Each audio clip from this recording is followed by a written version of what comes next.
Hey Duncan, can you hear us? Yes, I can, yeah. Good, we can hear you, so whenever you're ready. Sure. Hi, Warren, commiserations. Can you just please sum up your disappointment of going so close? Yeah, I'm disappointed, obviously, but I'm really proud of the effort that the boys put into today. I thought we were bold and we went out there to be positive and play some rugby, and missed one or two chances, and they kind of get a lucky bounce and a score a try from against the run of play, and a couple of little 50-50 calls probably didn't go our way, but it was a proper test match. It was tough, it was physical, and that's what you expect. Well, that's what you want with the Lions series. It's not going to be easy going away, travelling away from home, playing the world champions, and it was a really tight contest, and yeah, we're disappointed. It could have, like I said, it could have got anyway, but congratulations to South Africa. To see Mornay Steyn kick the winning penalty, is that a bit of a gut wrench, or does it not matter who kicks the point? Yeah, it's a bit of deja vu, isn't it? So, yeah, but we probably need to. The penalty count was against us 15-12, and at this level, that it's so important. Your aim's to keep your penalties under 10 international rugby, and if you can do that, it makes a significant difference. We had penalty our way, and then the high shot from Finn Russell goes the other way, and sort of big moments of 2-on-1 with Liam Williams and Josh Adams, and you should have given the pass probably, and you get one or two chances at this level, and you've got to make the most of it, because and you've got to be clinical when they come around. How much of a difference did Finn Russell make when he came on? I think it was good. We talked about moving the ball, and the ball went through his hands a lot, which was good. We shortened them up on a few occasions when we sort of went to fourth or fifth phase, and that created some space for us, which was good. But look here, we disappointed that he's dropped the ball in the air, which he probably normally would take, and like I said, he's a bit unlucky on the tackle, but probably left foot kick down the middle of the park wasn't probably one of his best moments. But look, he just showed how quick he can get the ball through his hands, and he created some stuff, and for someone who hasn't played a lot of rugby, I thought he was excellent. Thanks, Warren. Warren, sorry I lost my voice. Is that a fair reflection of the series, the outcome, or do you feel a bit regretful that it should have gone your way? Oh, look, when you're playing against South Africa and the world champions, it's going to be really tight contests, and it's going to be a bounce of the ball or a call or something, and we've been held up over the line, then we get penalised at a scrum, which is a little bit unlucky, and when you're 5 metres out from their line, and so from that point of view, there was, like I said, some key moments, but it was always going to be a bounce of the ball. It was always going to be tight, and look, the boys gave it 100%, and from a coaching point of view, you can't ask for more than that. We spoke at half time about starting really well after half time. We had a good first half, and that was probably the most disappointing part of the game, was that first 10 minutes after half time, where we just got pinned a little bit in our own half, and then it took us a while to sort of start generating a bit more momentum. Hi Warren, commiserations. When you look back on this series, is it going to be one of absolute frustration of looking back at 100 tiny things that you could have done 1% better? Yeah, possibly. That's rugby for you. It's at the highest level. Like I said, you get one or two chances, and a mistake is really costly, and that's probably, even though, like I said, the players are given everything, they'll probably look back individually and go, there was an error there, or they've given a penalty away that, sort of is a big moment in the game, and that's kind of what you're working towards at the highest level, to eliminate some of those sorts of things. But like I said, I can't complain about our attitude and the way that the approach we went to stress them as much as we could, and we probably turned down a couple of 3-point opportunities to go to the corner. We were trying to build a bit of a lead that then put them under a bit of pressure, just to force them potentially not to keep going to the air and to open up the game a bit, which then gives you chances to, if the game does loosen up. Thanks, man. Hi Warren, can you sum up what you were feeling in that last 10 minutes when it was on such a knife edge, and maybe just how much this tour has taken out of you as a head coach?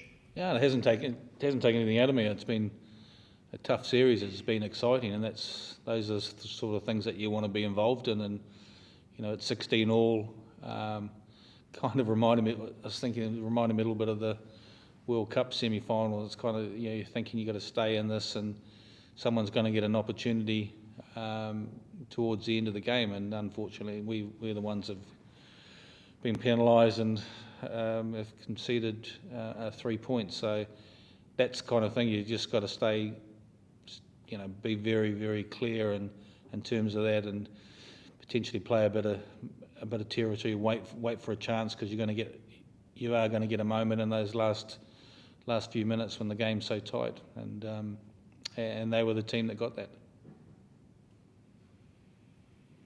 Hey Warren, commiserations. Can I just ask you, kind of on a more general point, like looking at the tour as a whole, obviously it's very unique circumstances, but are there things that could help the Lions be successful in future tours? And also, would you like to be involved again with the Lions? In terms of the involvement, there's a lot of water under the bridge in terms of 4 years. A lot of things can happen in that time. I've loved my time with the Lions, and I don't think there's anything different. It's just about continually said about the Lions would need to go and talk to the clubs and the unions as well about just having that preparation time, that adequate preparation time to go on a tour, because you're playing away from home, normally with a lot of travel, a lot of expectation. You're putting a team together in such a short period of time, and there's a lot of expectation to win a series. And so, we get, as the Lions, when you're putting the best players together from the Northern Hemisphere, we get less preparation than the national teams do when they go on their own tours. So, it's a common theme. I've been continually saying it, and hopefully within the next 6 months that they can hopefully iron that out, and we can get the schedule for 4 years tidied up in terms of when finals are on, so that you can get the whole squad together for a couple of weeks before you go on tour, and that would significantly make a lot of difference in terms of helping your preparation. Cheers, safe on. Hey Warren, Murray kind of asked my question, but just a bit more personal side. What's next for you? And you said there's a lot of water under the bridge between now and 4 years, but does this kind of leave an itch for you to stay involved with the Lions, or have you kind of already rounded that off in your head? Yeah, look, it's something that I'll reflect on. I think, I'm incredibly proud of my involvement and been very, very fortunate. So I'm very passionate about the Lions. So I fly back to New Zealand tomorrow, and then start thinking about my roll back with the Chiefs. A long flight, and then 14 days isolation in a hotel. So that's the least of what I'm looking forward to doing, which is going to be tough, because having been in isolation already for the last 8 weeks. So it's another challenging couple of weeks ahead. And I think at that time on my own, it'd be a good chance to think about what's the next chapter of my life's going to be. I'm not someone who plans too far ahead. I'm a great believer in what will be, and other things will be on the horizon, hopefully in the future, and other opportunities, and what that will be, I'm not sure. I definitely haven't got any long-term plans, and it's just a bit of wait and see. But things about Lions tours is that they are so intensive, not just for the players but all the staff and everything. So everyone needs a little bit of a break to refresh and to clear their minds, and then start thinking about what happens next.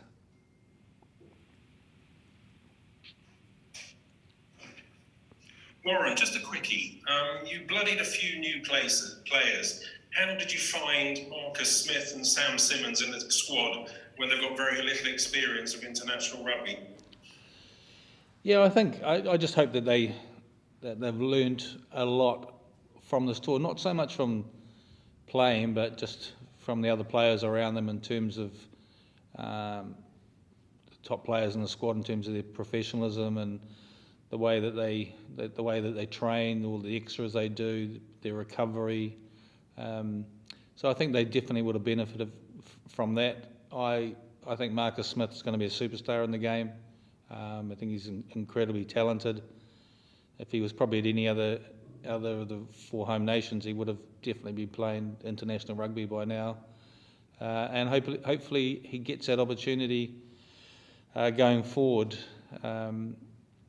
because he's definitely got an incredible amount of talent, and there's probably some other players that haven't been involved, but their experience from this will hold them in really good stead.